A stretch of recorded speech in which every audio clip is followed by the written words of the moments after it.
असा मनोमन विचार असणारा हनुमंतरायाला केलेला आहे. पर्वते मांडले सगळं पाहू आदरले माझे औषधी पुरल्या सकळ मज केवळ एवढं नाही म्हणला, मी पण असणारा अहंकार निर्माण झालेला, तर त्याच्यामुळं असणारा औषधी असणारे मला काय दिल्या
बाजूवर पडल्यावर आम्ही जात नाही तवाही उपयोगाला येतोय जोडून या जोडून या म्हणजे वारे मग तशा पद्धतीने असणार त्या ठिकाणी भयाच्या निर्मितीने जीव प्राण जातो का राहतो हे असणार त्या ठिकाणी काळ येऊन दारात ठेपलेला आहे त्यावेळेस असणारे भूते केते असणारे वनदेवता असणाऱ्या त्या ठिकाणी कोणाला शरण गेल्या हनुमंताला शरण शरण हनुमंता अशा पद्धतीने म्हणू लागलेले आहेत विशारतीला पक्षी कुळी सर्प निघाले पाताळी दिगजा बैसली टाळी दात खिळी कृतांता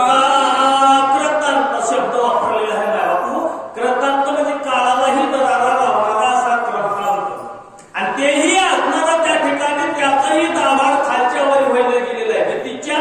पोटी मग असणारे त्या पशु पक्षी असणारे सर्पही असणारे त्या ठिकाणी भीतीनं पर्वतावर जाऊ लागले काय पर्वताच्या बिळामध्ये असणार जे असणार उठून घेतलेलं आहे हनुमंतानं ज्यावेळी ढिल्ल केले काय खोल तरी पडल्यामध्ये पडलेली आहे म्हणजे एक रूपता होती ती एक रूपता राहिली का नाही राहिलेली आहे मग त्या फिरनाटीमध्ये त्या फट्टीमध्ये असणारे सर्प जाऊ लागले पाताळामध्ये जाऊन दडू लागलेले आहेत कशामुळं भीती निर्मूळ अशा पद्धतीनं हनुमंत रायानं कळी काळाला एक कृतांतालाही असणारा दरारा लावलेला आहे पर्वत सविस्तर कपिंद्र सत्वरम पडिला 40 योजने असणाऱ्याला म्हणजे रुंदी म्हणजे असा रुंदी उंची असणारा 25 योजने सांगितलेला आहे तेवढा पर्वत असणारा आपल्या शेपटीमध्ये बांधला आणि त्या ठिकाणी उखाडलाय उक्तीला अजून नाही म्हणजे मेघ जसे हलितो आपलं त्या पद्धतीने उठायसाठी तयार राहतो तशा पद्धतीने त्या पर्वताला केलेला आहे बळे आकडोनी पायी पर्वत पडिला दोय बाये बाये माऊसला लादवला इस्लमलाय मात्र हनुमंताने असणाऱ्या आपल्या शेपटीच्या साह्यानं दोन्ही हाताच्या साह्यानं पर्वत असणारा त्या ठिकाणी उपडीला वर घेतला आणि मग केलेला ढिला जमिनीशी संबंध राहिला नाही पर्वताचा एकदम डोक्यावर घेतला नाही हातावर घेतला नाही जमिनीशी संबंध राहिलेला नाही ज्यावेळेला असणारा जमिनीशी संबंध तुटलेला आहे प्रथमेशी तुटलेला आहे संबंध पर्वताचा त्यावेळेस हातामध्ये घेतलेला कसा लागू लागला जसं असणारा हातीनं कमळाचं फूल असणारा देवा सोंडीमध्ये तोडून त्याला त्याची जाणीव होईल का वजाची नाही होणार तसा श्रम असणारा हनुमंत रायाला दुर्नागिरी पर्वत उचलल्यावरती झालेला नाही असं म्हणू लागलेले आहे छात्र केली बालक गज सोंडात कमळ देख तैसा चालला कपिना एक दिव्या लोणीक आपण पावसाळ्यामध्ये असणारी छत्री हातामध्ये घ्यावा जाऊ द्या ना आहेत ना छत्री हातामध्ये घ्यावा त्या ठिकाणी त्या छत्रीचं वजन जाणवतं का हो भार जाणवतं का तसं हनुमंताला त्या पर्वतातून झालेलं आहे घरी आणला पळेकडत वरी प्रकाश आगाद हिमत छाती शुद्ध कोंदले न बहुजडे हनुमंत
जीवाचे असणारं त्या ठिकाणी सांगू लागलेले आहे. लाता आणि तावरावरी प्रति दावे समुख करी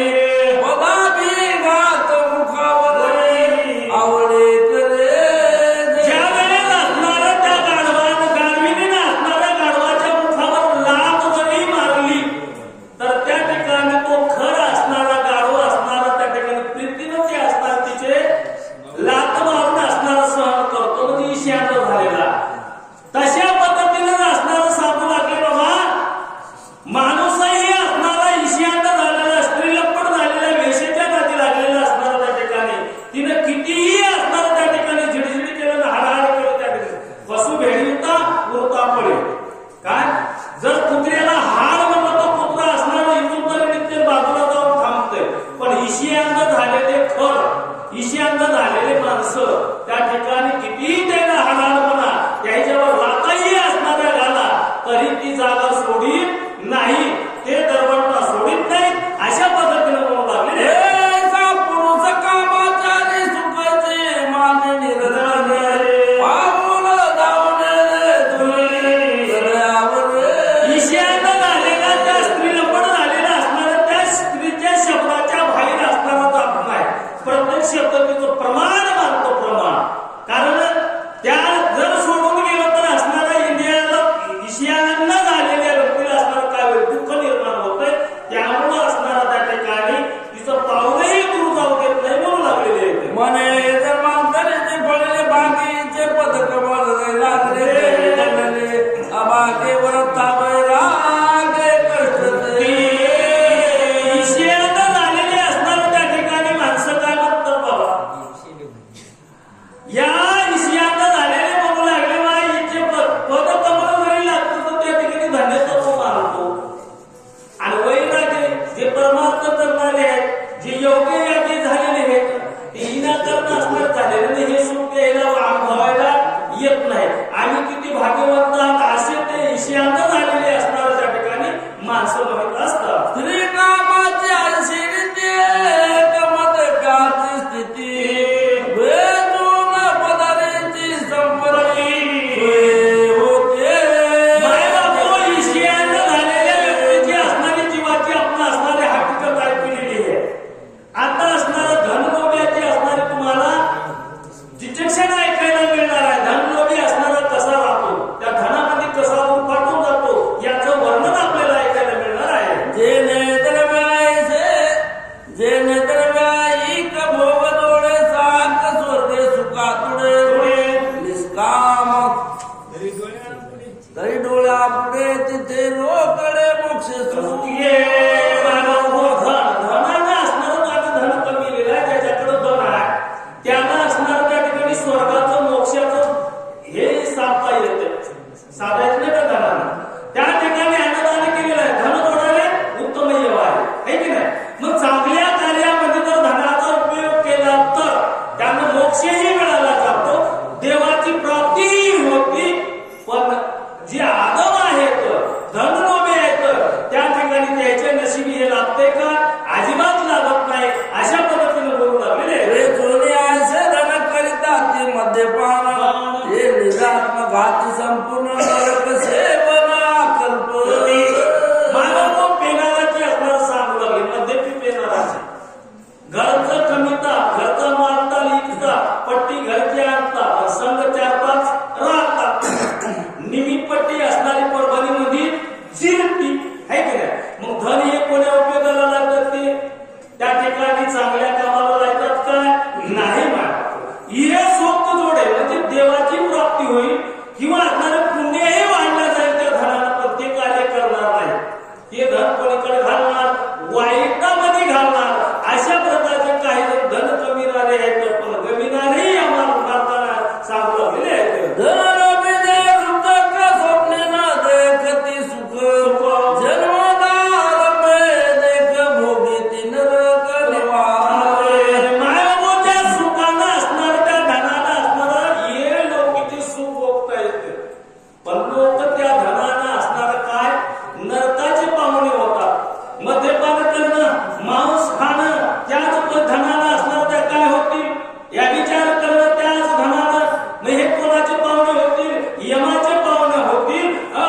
सगळ्या गोष्टी असणाऱ्या त्या ठिकाणी सुखाच्या कोणीतरी असणार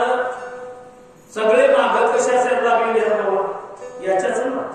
पण असणार त्या ठिकाणी त्याच्यातून सुख उपभोगण्याचं असणार त्या ठिकाणी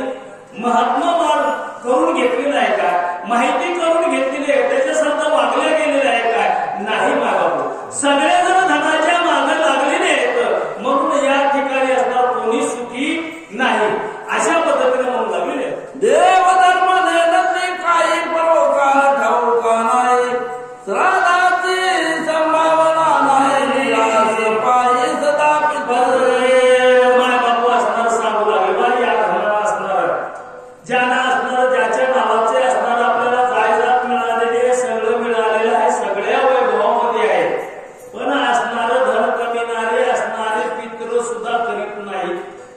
श्राद्ध करतात काय नाही करीत आणि त्या ठिकाणी केलं तर असणारा एक पितर आणि एक पितरी नसणार याच्यावर सांगायचं तर खूप विश्लेषण आहे ना बापू चिंतिक्षण